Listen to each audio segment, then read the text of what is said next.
오늘 말씀의 제목을 하나님을 떠난 인생의 결과라고 제가 정해 보았는데요.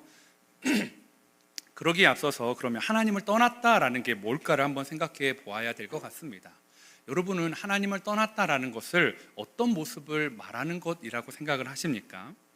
아마 가장 대표적으로 생각할 수 있는 모습이 하나님을 믿지 않는 삶의 모습으로 살아가는 불신자들의 모습을 떠올리시는 분들이 있을 겁니다. 아마 그게 가장 분명하게 떠오르는 하나님의 떠난 사람의 모습이기 때문일 것입니다. 그러나 성경은 이러한 사람들의 모습도 이야기하지만 오히려 다른 부류의 사람들, 그 모습들을 이야기하면서 하나님을 떠났다라고 말하는 경우가 훨씬 더 많이 등장하고 있습니다. 바로 하나님을 알지만 하나님의 뜻대로 살지 않는 사람들을 향해 하나님은 자신을 떠났다라는 표현을 수없이 하고 계시다라는 거죠. 그래서 성경에서 하나님을 아는 이스라엘을 향해서 하나님은 나를 버렸다, 나를 떠났다라는 표현을 매우 많이 반복하고 계시다라는 것입니다. 그러니까요, 이러한 표현들을 보면 이스라엘이 나 이제 하나님 안 믿어요, 나 하나님 떠나겠습니다, 그렇게 적극적으로 말한 것은 아니었어요. 그러나 하나님을 알아요, 하나님 어떻게 살기도 알아요. 그런데 그 뜻대로 살아가지 않을 때 하나님은 그들에게 수많은 선지자들을 보내주셨습니다. 그리고 경고해 주시죠. 뭐라고요? 너희가 나를 버렸다, 너희가 나를 떠났다. 그때 사람들은 우리가 언제 버렸습니까? 우리가 언제 떠났습니까? 우리는 하나님을 섬깁니다 라고 말하지만 하나님은 이 두 번째 기준으로 너희가 나를 떠났다라고 말씀하신다라는 겁니다. 아마 이곳에 예배 드리러 오신 분 중에 첫 번째 모습이요, 즉 불신자가 되어서 하나님을 떠난 상태인 분들은 거의 없으실 겁니다. 그러나 두 번째 기준을 적용해 보면 어떨까요? 하나님의 말씀대로 살지 않는 상태, 그것을 하나님을 떠난 인생이라고 본다면 과연 우리는 하나님을 떠난 삶인지 아니면 하나님과 잘 연합한 삶인지를 한번 생각해 봐야 되지 않을까요? 그러므로 하나님을 믿는 우리의 인생의 목적은 매일 하나님의 말씀대로 살아가는 것이어야 한다는 거죠. 하나님의 말씀을 기억하는 것이 아니라 하나님의 말씀대로 살아가는 것이 우리 인생의 목적이어야 한다는 것입니다. 얼마 전에 제가 이 연기자 진태현 씨, 박시은 부부의 유튜브 채널을 이렇게 보다가 그분들이 유튜브 채널에서 여러 가지 이야기를 하거든요. 교회 이야기도 하고 신앙 이야기도 하고 달리기 이야기도 하고 또 입양 이야기도 하고 여러 가지 것들을 이야기하시는데요. 지난달에 이 진태현 씨가 자기가 이제 갑상선암에 걸렸다라는 얘기를 그 유튜브를 통해서 하시더라고요. 그래서 저도 이게 믿음의 신실한 가정인데 기도해야겠다라는 생각을 가지고 있었는데, 최근에 얼마 전에 이 진태현 씨가 개인 SNS에 자신의 어떤 이런 심정들을 이렇게 적어 놓으면서 이제 치료를 받기에 앞서서 좀 여행을 가는 그런 것이었나 봅니다. 그래서 치료를 준비하고 결혼 10주년을 기념해서 이제 미국으로 잠시 여행을 다녀오면서 개인의 SNS에 글을 남긴 것 중에 한 부분을 제가 좀 읽어드리겠습니다. 저는 인생의 목표 같은 건 없습니다. 하지만 항상 매초, 매분, 매시간 목적이 있습니다. 하나님을 사랑하며 땀 흘리며 열심히 나아가자는 목적. 여러분도 인생의 목적과 계획이 있으시면 좋겠습니다. 이 자신의 SNS에 마지막에 쭉 소회를 밝힌 다음에 이 글을 올려놓았다고요. 여러분, 우리가 어떤 목표를 정하는 건 쉽지 않은 것 같아요. 내가 어떤 목표를 정한다고 그것을 반드시 이룬다는 보장도 없고, 또 그것을 또 못 이루는 일이 발생하는 것도 아니니까요. 알 수 없는 거죠. 그런데 이 진태현 씨는 저는 인생의 목표 같은 건 없어요. 대신에 목적이 있잖아요. 항상 매초, 매분, 매시간 그 목적을 향해 달려갑니다. 그게 뭐였어요? 하나님을 사랑하며 땀 흘리며 열심히 나아가자는 목적. 여러분에게는 이 진태현 씨가, 이 배우가 말한 이 목적이 있으십니까? 혹시 그 목적을 잠시 잊거나 아니면 잃어버린 건 아니십니까? 그래서요, 하나님을 떠난 인생처럼 그렇게 살아가고 있는 건 아니십니까? 오늘 이 목적이 회복되는 시간이 되기를 바라봅니다. 왜냐하면 그 목적을 잊어버린 사람들의 결과가 어떠한지를 오늘 이 성경은 몇몇 사람들의 모습을 통해서 우리에게 경종을 울려주고 있기 때문입니다. 하나님을 떠난 인생의 결과 첫 번째 모델은 이스보셋입니다. 이스보셋은 하나님을 떠나서 어떤 삶을 살았을까요? 하나님이 아닌 아브넬의 안색을 살피는 인생을 살아가게 되었습니다. 이스보셋은 사울 왕의 네 번째 아들이었습니다. 블레셋과의 전투에서 그의 형들인 요나단과 또 아비나답과 말기수아가 죽지 않았다면 그는 왕에 대한 꿈도 꿀 수 없는 네 번째 아들이었죠. 무엇보다 요나단이라는 정말로 용감한 용사, 그러면서 신앙의 위대한 사람이 있었기에 아마 다른 형제들도 그 왕에 대한 것들을 꿈꾸지 않았을 겁니다. 그런데 그 이스보셋에게 기회가 찾아왔습니다. 앞서 말씀드렸던 요나단, 아비나답, 말기수아, 그리고 자신의 아버지 사울이 한 전투에서 다 사망하는 사건이 발생하였죠. 그래서 그 기회가 찾아왔을 때 아브넬이 이 이스보셋을 꼬드깁니다. 충분히 승산이 있다고, 당신이 이 나라의 정당한 주인이라고, 이건 사울의 나라가 아니냐고, 당신은 사울의 아들이 아닙니까? 당신이 이 나라를 이어가야 합니다 라고 아브넬이 이스보셋에게 말했을 것입니다. 그런데요, 그러면 이 이스보셋은 과연 이 나라가 정말 하나님이 사울에게 주신 나라라는 확신이 있었을까요? 아니면 아버지가 다윗을 그렇게 죽이려고 십수년을 쫓아다녔는데 그것이 하나님의 뜻이 다윗에게 있다는 것을 혹시 이스보셋도 알고 있었던 건 아닐까요? 저는 분명히 그 두 가지 중에 이스보셋도 알았을 거라고 생각합니다. 이 나라가 지금은 아버지의 나라이지만 하나님께서 그의 아들이 아니라 다윗에게 이 나라를 주신다는 약속이요. 그래서 아버지가 정사를 제쳐놓고 두 눈에 불을 켜고 이 다윗만 나타났다 하면 모든 걸 내팽개치고 다윗을 잡으러 가는 일에 온 힘을 쏟았다는 것을 그도 알고 그의 형제들도 알았을 것입니다. 그러니까요, 이스보셋이 왕이 되는데 한 가지의 제약은 사라졌어요. 형들이요. 그런데 아직 하나의 제약, 아니 하나의 중요한 조건이 남아 있어요. 뭡니까? 하나님이 그 나라를 다윗에게 주었다라는 거예요. 그런데 이스보셋은 하나님의 뜻을 신경 쓰고 싶지 않았습니다. 왜요? 내가 왕이 되고 싶으니까요. 형들이 사라진 마당에 내가 왕이 될 수 있는 거 아니냐라고 생각을 아브넬과 함께 꿈꾸었던 것 같습니다. 왕이 되어서 아버지 사울처럼 이 온 나라를 규합한 다음에 다윗을 축출하면 된다는 생각이 있었겠죠. 그래서 아브넬을 의지해서 11지파를 중심으로 한 왕이 되었습니다.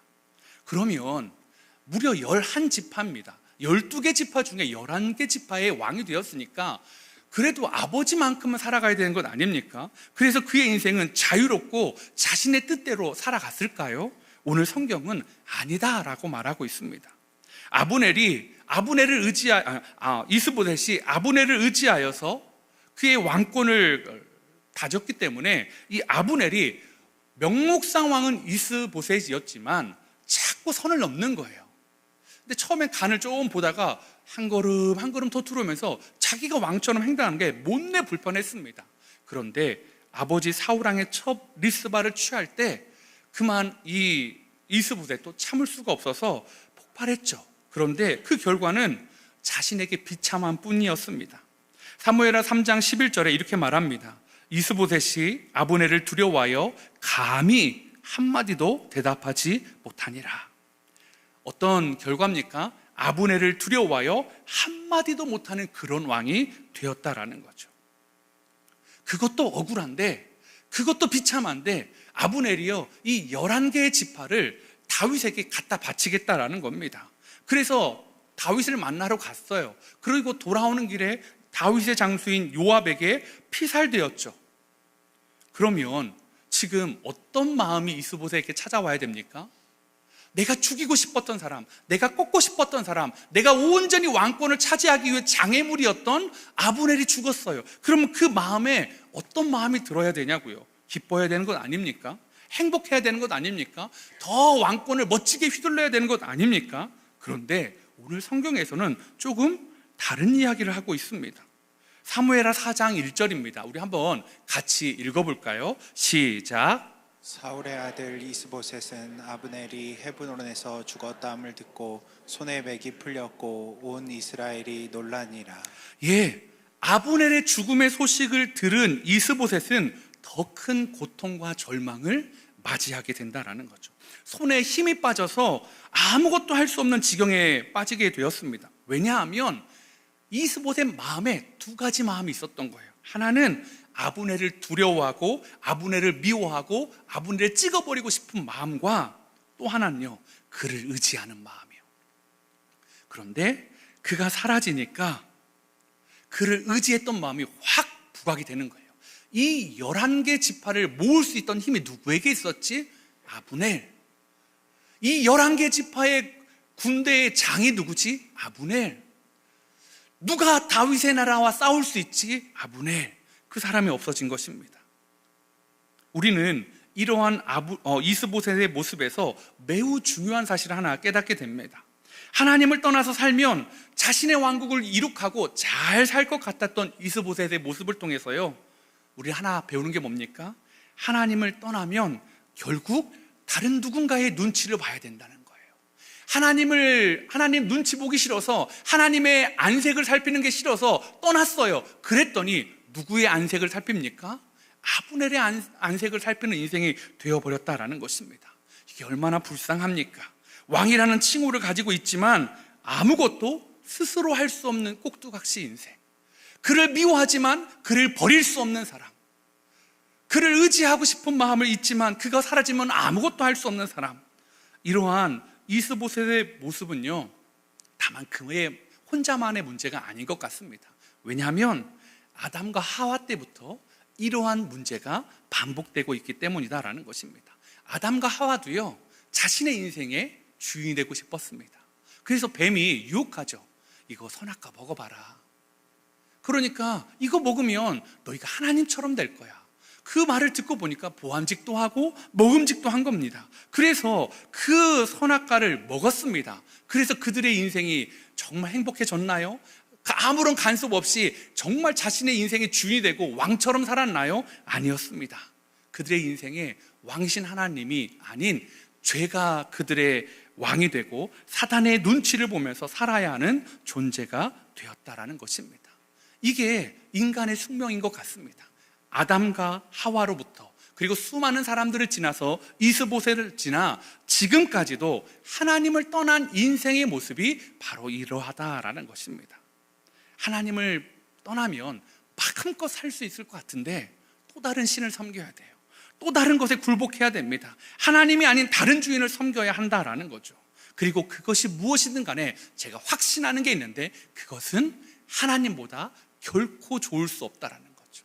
그것은 하나님보다 절대 좋은 주인이 될 수 없다라는 거죠. 하나님보다 절대로 완벽한 왕이 우리 인생에 되어줄 수 없습니다. 왜요? 하나님은 우리에게 분명한 뜻을 가지고 계십니다. 성경에 뭐라고 말씀하십니까? 너희를 향한 나의 생각은 재앙이 아니라고요.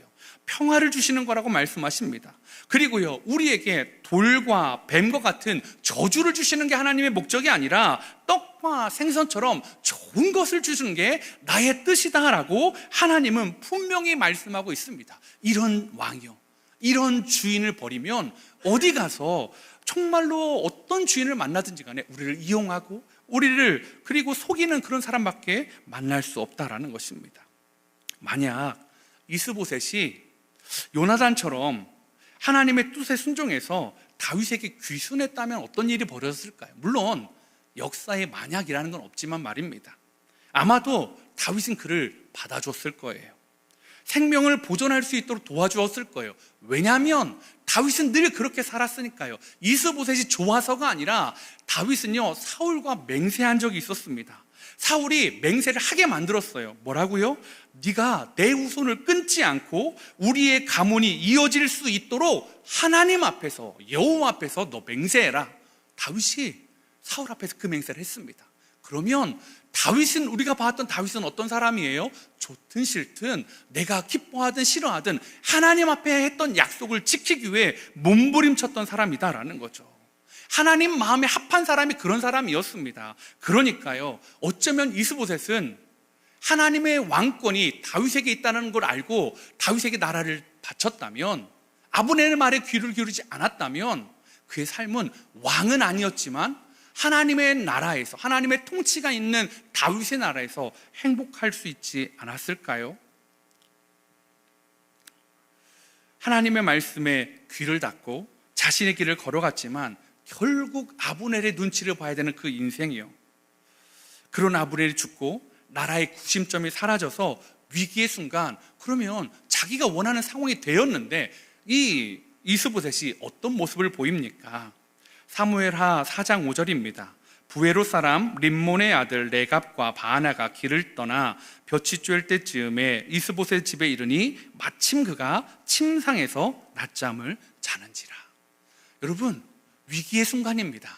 나라가 이제, 나라의 가장 큰 힘을 상징하는 장군이 죽었습니다. 살해당했습니다. 그러면 어떻게 해야 됩니까? 나라의 구심점이었던 사람이 죽었습니다. 어떻게 해야 됩니까? 근데 오늘 이스보셋은 뭐라고요? 침상에서 자고 있다라고 말하고 있다라는 것입니다. 무기력하게 잠만 자고 있습니다. 이러한 모습은 사실 다윗과 너무나 대조가 된다라는 것입니다. 다윗도 너무나 마음이 무너지고 무기력에 빠질 뻔한 적이 있었습니다. 바로 사무엘상 그 끝부분이요, 30장에서 그가 이 시글락 성을 잠시 비웠을 때 아말렉 사람들이 그 성을 쳐들어와서 성을 불태우고 그의, 다윗의 아내들과 또 부하들의 아내와 자식들과 온 재물들을 다 빼앗아가는 그런 절망적인 상황이 있었다라는 것입니다. 그래서 모든 사람, 다윗을 포함한 모든 사람이 정말 울 기력이 없도록 다 목 놓아 울었습니다. 그리고 나서 결론은 다윗을 따라가는 게 의미가 없는 것 같다. 자식과 아내를 잃어버린 상황인데 내가 다윗을 따르는 게 뭐냐? 다윗을 따르는 게 하나님의 뜻이 아닌 것 같다. 다윗을 죽이자 했을 때 다윗이 어떻게 말합니까? 사무엘상 30장 6절에 이렇게 말합니다. 백성들이 자녀들 때문에 마음이 슬퍼서 다윗을 돌로 치자 하니 다윗이 크게 다급하였으나 그의 하나님 여호와를 힘입고 용기를 얻었더라. 다윗과 이스보셋 모두 마음이 처참히 무너졌지만요, 문제를 뚫고 나오는 모습이 이렇게 다릅니다. 이스보셋은 아브넬을 잃고 무기력해졌지만 다윗은 여전히 그와 함께 하시는 그 하나님으로 인해 그 무기력한 상황, 침통한 상황을 뚫고 나올 수 있는 힘을 하나님께 얻고 있다라는 것입니다. 사랑하는 성도 여러분, 지난주에 말씀드린 것처럼 우리는 살아가면서 결국 왕을 정해야만 합니다.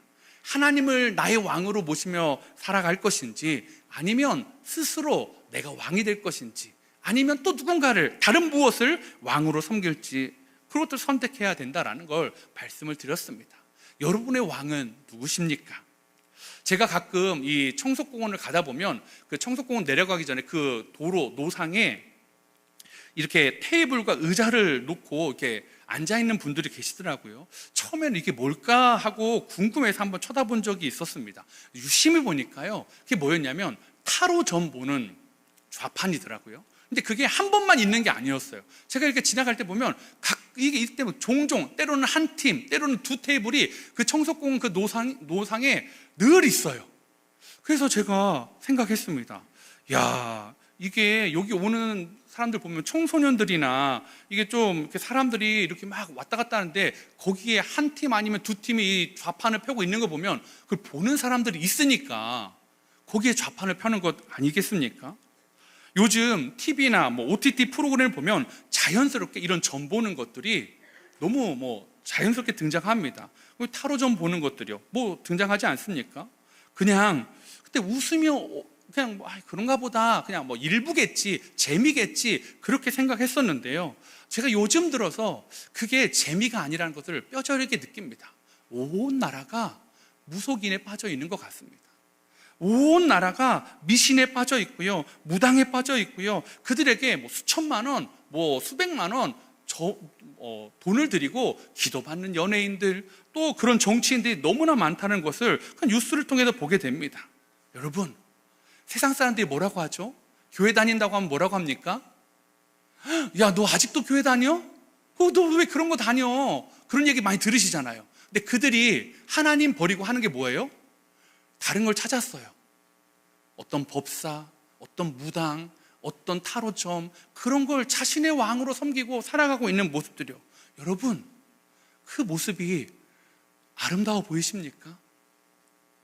혹시 여러분 삶 가운데 여러분도 혹시 타로점 보시는 분 계십니까? 목사님 그냥 카드 뽑는 건데요 뭐. 인생은 해석이라면서요. 그분도 해석을 해주시던데요.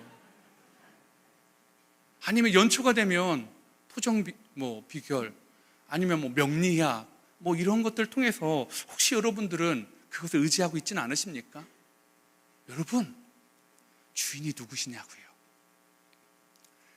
하나님을 떠나면요, 결국 다른 거에 머리 숙이게 되는 게 제가 이 세상의 이치다라는 것을 다시 한번 요즘 살펴보고 있습니다. 사랑하는 성도 여러분, 이스보셋의 모습이요, 우리가 손가락질 할 수 있을까요? 왜 저래? 우리 안에 이스보셋의 모습은 없냐고요. 하나님에서 벗어나고 싶어서 벗어났는데, 하나님의 말씀대로 살고 싶어서 하나님의 말씀을 외면했는데, 굳이 이것까지는 아직이요 라고 하나님과 씨름하고 있으면서 결국 다른 것에 머리 조아리고 있고, 다른 세상의 것에 안색을 살피면서 나 이거 좀 도와달라고 하고 있다면, 여러분, 그게 이스보셋의 모습과 뭐가 다르냐고요. 사랑하는 성도 여러분, 그 끝은 오늘 이스보셋이 말해줍니다. 결코 아름답지 않다고요. 그의 삶은 결코 행복하지 않다고요. 배신당하거나 비참하게 죽임당하는 것이 오늘 이스보셋, 왕을 바꾼 사람들의 인생이다라고 말하고 있습니다. 그러므로 이스보셋처럼 하나님을 떠나 비참하고 무기력한 인생이 아니라 다윗처럼 어려운 순간에도 자신의 하나님, 나의 하나님을 의지하여서 힘과 용기를 얻고 살아가는 저와 우리 귀한 성도님 되시기를 소망해 봅니다. 하나님을 떠난 인생의 결과 두 번째는요, 레갑과 바나라는 사람들을 통해 한번 살펴보기를 원합니다. 그들은요, 엄청난 일에 성공하였지만 열매를 먹지 못하는 인생이 되었습니다. 레갑과 바나는 이스보셋의 신하들로 군 지휘관들이었습니다. 이들은 베냐민 지파 사람으로서 사울과 이스보셋과 한 지파 사람들이에요. 그러니까 군권을, 힘을 맡기기에 더없이 적합한 사람들이었습니다. 우리가 남이가, 내가 너희 동족이고 혈연인데, 형제인데 내가 이걸 가지고 너에게 칼을 겨누겠어? 우리가 남 아니잖아. 내가 널 위해 할게. 넌 날 지켜주고 나도 널 지켜주고, 이런 삶이 그들 가운데 있었을 거다라는 거죠. 그런데요, 아브넬이 죽자 같은 혈연의 관계임에도 불구하고 그들의 관계 가운데 금이 가기 시작합니다. 이스보셋에게 소망이 없다고 생각이 들어왔다라는 거죠. 그래서요, 낮잠을 자는 이스보셋을 죽이고 이스보셋의 수급을 베어서 다윗에게 달려갑니다. 그들이 오늘 성경에 보니까 밤새도록 달린 아라바 길은 마하나임에서 헤브론까지 가장 빠른 지름길이었다고 합니다. 무려 한 대략 95km 정도가 되는데요, 그 길을 밤새도록 달렸습니다.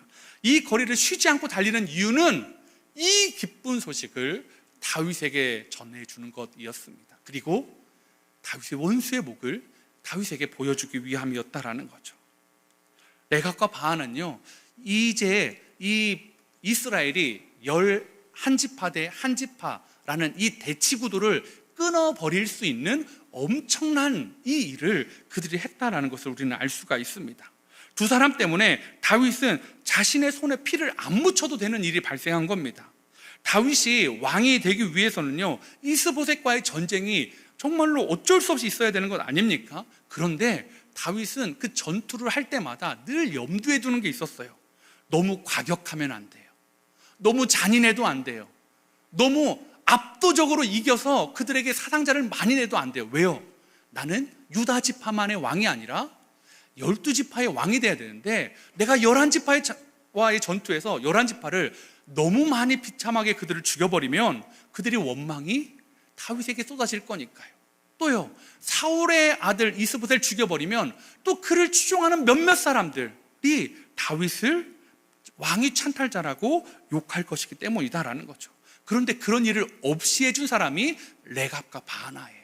다윗의 손에 더 이상 피를 묻히지 않고 너무나 아름답게 왕권을 이룰 수 있도록 해준 사람이 레갑과 바하나예요. 그런데 그 레갑과 바하나는 다윗의 통일 왕국에는 하나님의 뜻을 이루어가는데 엄청난 공헌을 했는데 그들의 결국은 뭐였습니까? 다윗 앞에서 죽임을 당하는 거였습니다. 왜 그랬을까요? 레갑과 바하나는 다윗을 위해 엄청난 일을 했지만 정작 다윗이 어떤 사람인지는 몰랐어요. 불과 얼마 전에 이 사무엘하 1장에서 사울이 죽었다라는 소식을 전해줬던 아말렉 청년이요, 사울의 왕관과 사울의 팔찌를 가져와서 사울이 너무 고통 중에 있길래 나를 향해서 죽여달라고 해서 내가 죽였습니다 했던 그 사람이 왜 죽었습니까? 다윗이 이렇게 말하죠. 하나님의 기름 부은 자를 네가 어떻게 죽일 수 있느냐. 그는요 그 이유 때문에 죽었어요. 근데 레갑과 바하나는요 아마 여러 가지 고민했을 거예요. 야, 이 이스보셋이 혼자 있는 시간이 언제지? 무방비한 시간이 언제지? 낮잠 자는 시간. 그리고 퇴로는 어떻게 해야 될지 알아봤기를 이용하자. 그런데 그들이 생각하지 못했던 게 있어요. 뭡니까? 다윗의 생각이요, 다윗의 마음이요, 하나님의 뜻이 무엇인지를 그들은 알지 못하고 하나님의 뜻과 다윗의 뜻을 오해하고 있었다라는 거죠. 그냥 수급 갖다 바치면 칭찬해주는 사람으로 알았을 거예요. 왜요? 그들이 섬겼던 왕은 그런 사람들이었으니까요. 사울왕이 그랬습니다. 그들의 군대의 상관이었던 아브넬도 그런 사람이었습니다. 그리고 그들이 두 번째로 섬겼던 이스보셋도 그러한 사람이었어요. 그러나 다윗은 달랐습니다. 다윗은 그러지 않았습니다. 다윗은 하나님의 뜻에 반한다면 더디 가도 괜찮습니다. 돌아가도 괜찮습니다. 하나님이 원하시는 길이라면 그는 광야의 생활도 기쁨으로 달려갈 수 있는 그런 사람이었다라는 것입니다. 레갑과 바하나가 뭐로 가도 서울로 가면 되지, 그런 식이 아니었어요. 어떤 방법으로든 원하는 결과를 내면 다 되는 것 아니야 라고 말할 수 있지만 아니었습니다. 여러분, 저와 여러분의 삶에는 이러한 모습이 있습니까? 우리 그냥 어떻게 하든지 이 땅에서 잘 살면 되지, 하나님의 방법, 하나님의 뜻은 나중에 생각하자, 어차피 천국 갈 건데 구원받았는데 이 땅에서 좀 실수해도 용서해 주시겠지, 모른 채 하고 죄 지어도 괜찮겠지, 혹시 그렇게 말씀하고 있는 것은 아니십니까? 지난 주 중에 저희가 이제 그 유스그린 장소를 이제 인테리어 업체, 음향, 또 뭐 영상 이런 업체를 선정하는 작업을 운영위원분들과 하고 했거든요. 근데 이제 사실은 이제 금액이 생각했던 것보다 좀 더 높게 나오면서 운영위원분들이 이제 걱정을 하시더라고요. 이게 성도님들의 귀한 헌금인데 우리가 이 큰 금액을 이 공간을 하는 게 맞을까? 이제 이미 했지만 그래도 또 고민하시는 거죠. 그러면서 또 이 업체가 이건 맞나? 이건 빼야 되는 거 아닐까? 이건 넣어야 되는 거 아닐까? 많은 고민을 하시더라고요. 그러면서 이제 한 분이 너무너무 조심스럽게 이런 말씀을 하셨어요.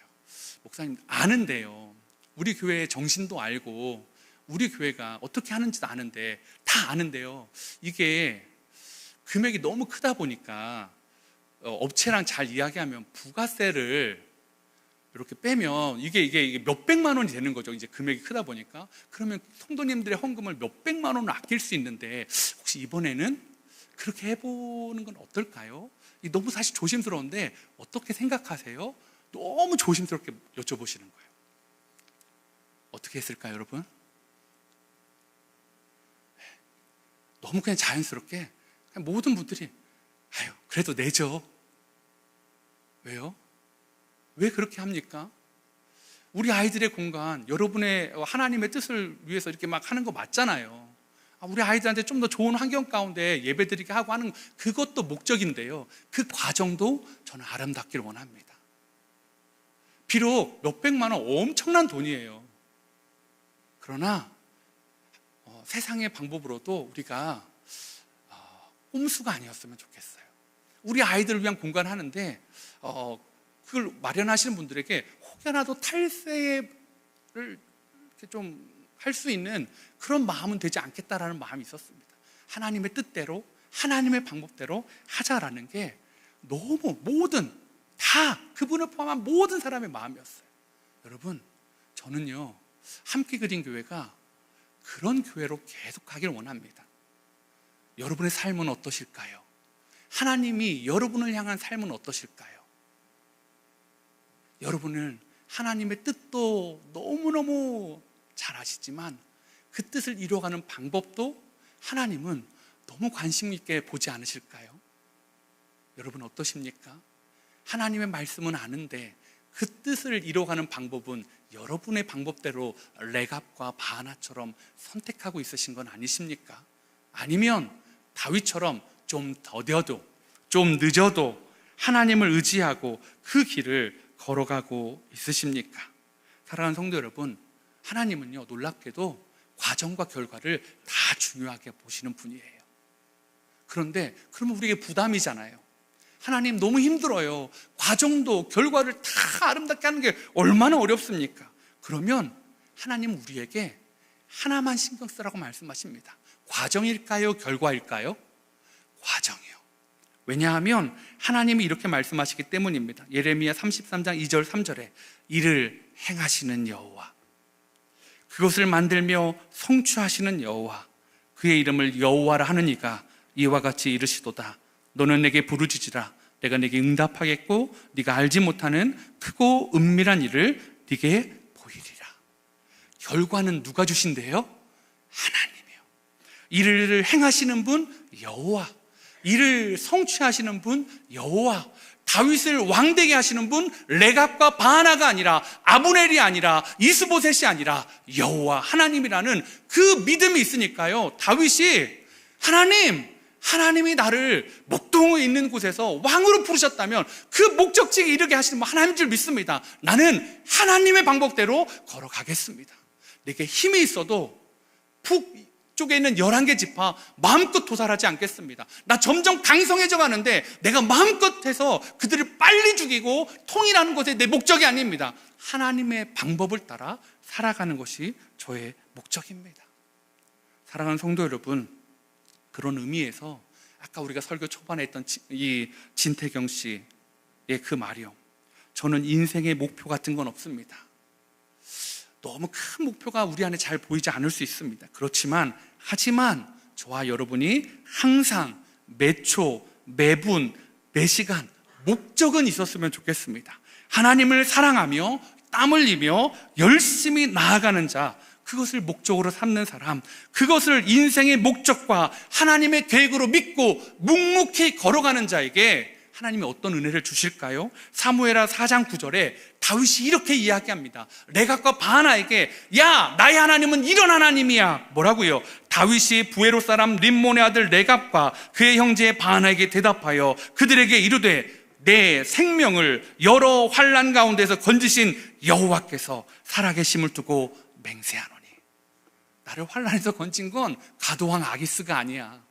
나를 환난에서 건진 건 다른 누군가가 아니야. 나를 구해줬던 건 다른 어떤 도움이 아니었어. 다른 주인이 있었던 게 아니었어. 나를 환난에서 건졌던 것은 나의 생명의 주인 되신 하나님이야. 여러분 이걸 믿으십니까? 그럴 때 우리도 다윗처럼 하나님이 주신 일을 행하시는 그 여호와, 우리의 삶의 아름다운 결과를 성취하시는 그 여호와를 믿고 삶의 과정도 아름답게 걸어가시는 우리 귀한 주님의 자녀들 되기를 소망해 봅니다.